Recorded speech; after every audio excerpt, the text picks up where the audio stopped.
okay? So the way that I say solve these problems is focus on one angle at a time, okay? So first we're going to look at the 42-degree angle, and then we're going to focus on the 38-degree angle. So act like this angle isn't even there. Don't even worry about it, okay? So the first thing we need to do is we've got to identify the three sides: opposite, adjacent, and hypotenuse, okay? So for 42 degrees, if this is our angle of interest, we need to label our sides, okay? So hypotenuse is always going to be the same regardless of which angle you're using, okay? So if we're trying to figure out which one's the hypotenuse, there are two ways you can do it. First way is whatever side is the longest, that's going to be our hypotenuse, okay? The other way that I like to do it is you can look at the 90-degree angle that they give you, that box angle, and go across from the box, and that's going to be the hypotenuse, okay? So whatever is across from the box, that you can label as hypotenuse. All right, now we have to label our opposite and adjacent sides. So the next side I like to label is the opposite, okay? The way I do it is if you take your pencil and put it on your angle of interest, which is 42 degrees, that's the one we're interested in, and you draw a line straight forward, straight across, it'll intersect at the opposite side, okay? Because the opposite side is always going to be opposite or across from the angle you're interested in, okay? So now we've labeled our opposite side, which means the last side left is our adjacent side, okay? So we've got hypotenuse label, opposite label, and adjacent label. Now we can go ahead and write the answer to our problem. So sine of 42 is opposite over hypotenuse. Let me write SohCahToa just to remind us. SohCahToa, okay?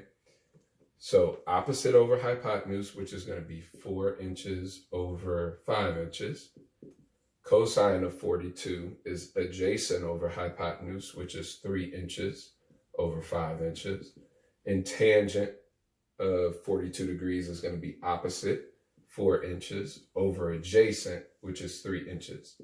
And again, the reason we call this the adjacent side is because it is adjacent or next to 42 degrees, okay? So it's next to 42 degrees, so we label it adjacent. It's touching 42 degrees is another way of saying it, all right?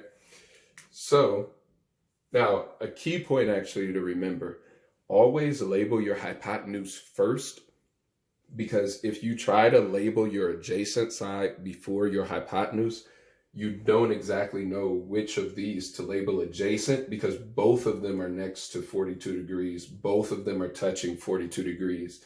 So the only reason I knew this was adjacent is because I had already labeled that hypotenuse. All right.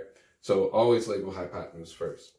All right. Now that we've labeled all of our sides and have all of our fractions for 42 degrees, let's switch over to 38 degrees. All right. I'm going to use brown for 38 degrees. All right. So 38 degrees is our angle of interest. So I'm going to label my hypotenuse first. Remember, hypotenuse never changes. So if 5 was the hypotenuse last time, it's still the hypotenuse this time. I draw a line across from my angle. It intersects at 3 inches, that side. So I know that side is my opposite side. And then 4 inches, the last one left, is my adjacent side.